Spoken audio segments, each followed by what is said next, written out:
Hey, what's up everybody? It's Matt from howtomotorcyclerepair.com, also known as HTMR for short. Alright, so in this video I just want to discuss why an engine would only run with the choke on. So basically what happens, and this is more common in smaller engines, whether it's a small motorcycle, weed whacker, chainsaw, whatever, the smaller the engine, the smaller the carburetor, and therefore the smaller the orifices are in the carburetor, it needs less fuel, right? So those tend to plug up first. So if it's running on only choke, 9 out of 10 times it's due to a partially or fully clogged pilot jet. So the answer is you got to take the carburetor all apart, clean it really well, and especially pay attention to the pilot jet and all the passages in the carb body that are part of that circuit. So let's go over there and I'll show you what I'm talking about. Alright guys, so here's the little bike that's in here. Only runs on choke. So let me go ahead and fire it up and you'll see what I'm talking about. Now, this engine is cold and I'm not going to run it long, but believe me, once it's hot, same issue. It's just that it's 9 o'clock at night and it's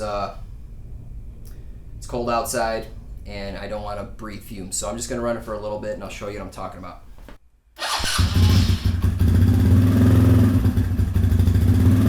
So it barely wants to even run on choke. I got to feather the throttle.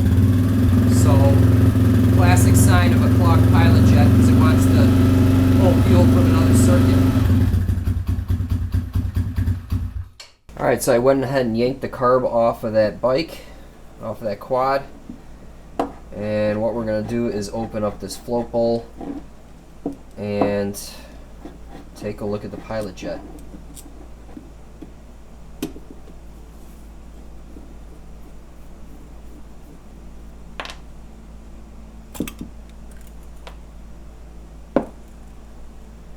Alright, so look at all that junk in there.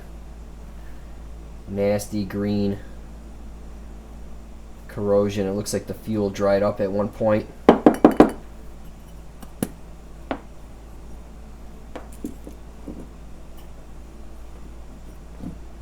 But alright, that's the pilot jet right there. Let's just go ahead and take some of this stuff off.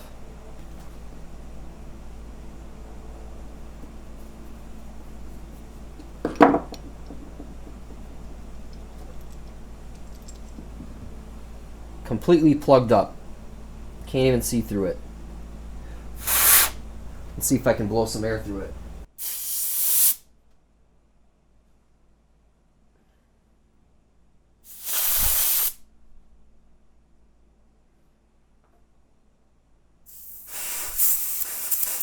Yep, even with air, can't get it out. So definitely has to be cleaned up. Let's get the rest of this apart.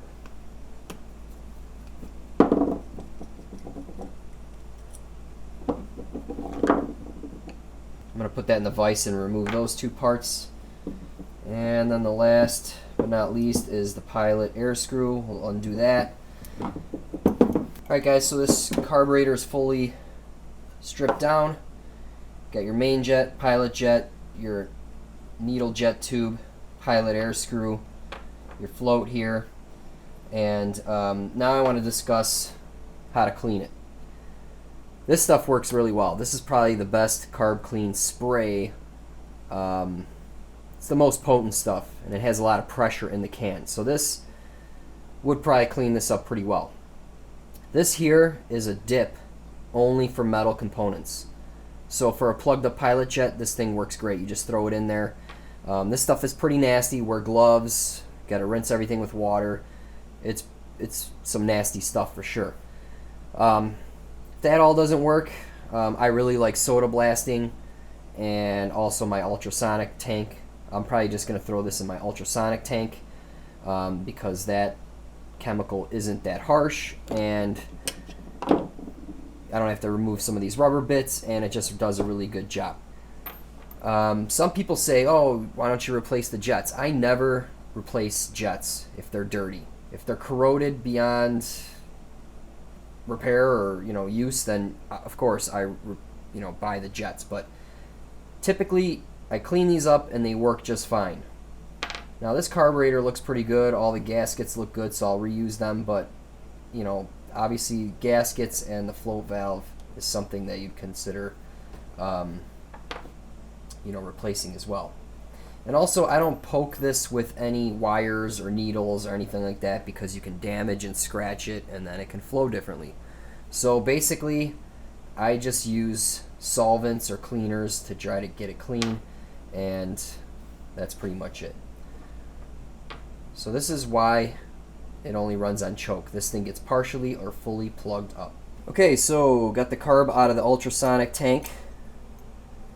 Nothing else, just dip this in there, waited 10-15 minutes, and it's absolutely clean. The float bowl looks really good as well, and all the little bits and pieces that you saw me take out.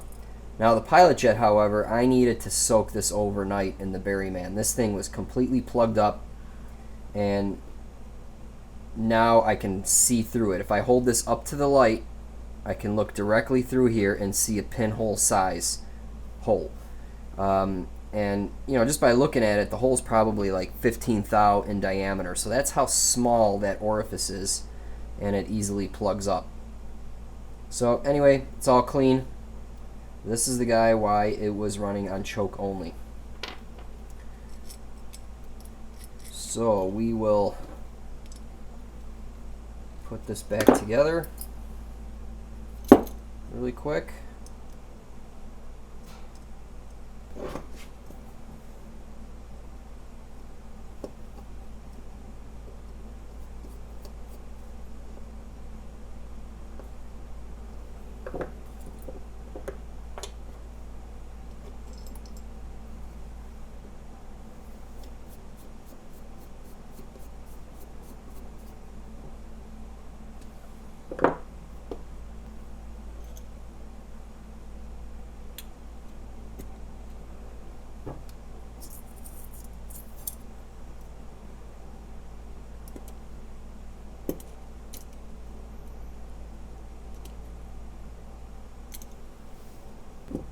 Okay, I quickly eyeballed the float level. That looks good.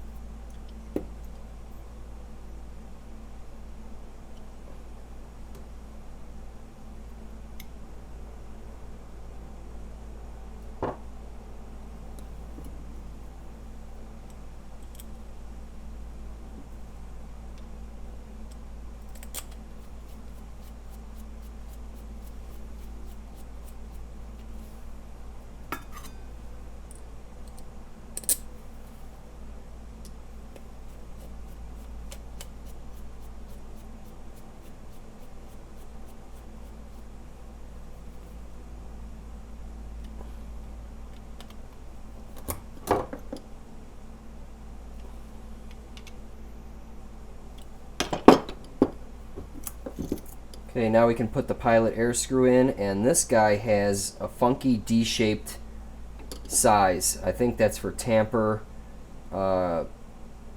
proof. They don't want people messing with it, so you got to get this D-shaped little fitting from Motion Pro. You know, that's just on this carburetor. I rarely use this guy, so you don't find too many carburetors that have this, but this one has it, so I got the tool.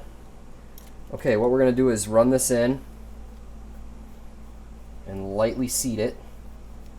Very little torque applied. See right there, it just seats, and then I'm going to spin it out one turn for starters, and we'll fine-tune that later. Alright, so this is ready to throw back on that little quad and see if it'll run without choke. Guys, quick tip, if you're working on a quad like this or whatever, like a small one, or actually it doesn't matter, flip it up like this. It's a lot easier to work on. This carburetor is located about this height, obviously about 8 inches in, right here where I have my hand, and it was just really easy for me to come in here and work on it versus bending over and whatnot. So obviously I drained the carb first, and then I was able to work on this, no issues. So let's put it down and fire it up. Let's see here, choke is operated on the cable here, or on the handlebar. It's cable operated. I'm just going to check the operation really quick. Alright. Just want to make sure that's working, throttle's not sticking. Let's go ahead and fire this thing up.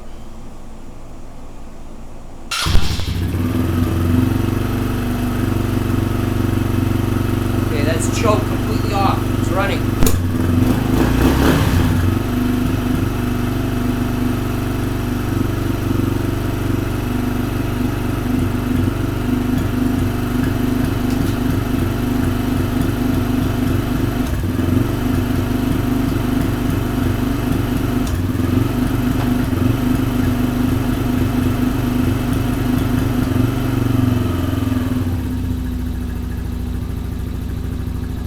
Alright, so if someone is messing with that carb, the idle is set way too high. That's probably where you want the idle. Now, I gotta tune the pilot air screw, but I gotta let it heat up to normal temperature. But it sounds great already.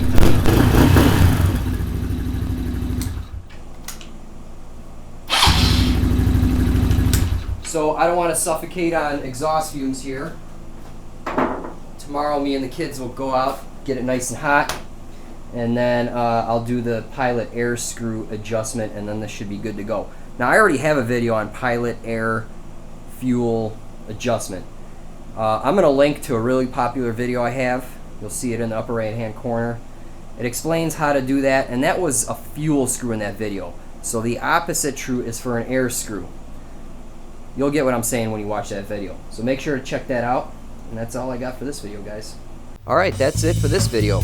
Make sure to hit that like button and share this with your riding buddies. Don't forget to subscribe and hit that bell icon to get notified right away when new videos come out. If you'd like to support me in creating more videos, such as this one, check out my Patreon page and see if you can help me out. You can also buy me an ice cold beer or two by clicking on the link. Thanks for watching, and I'll see you in the next video.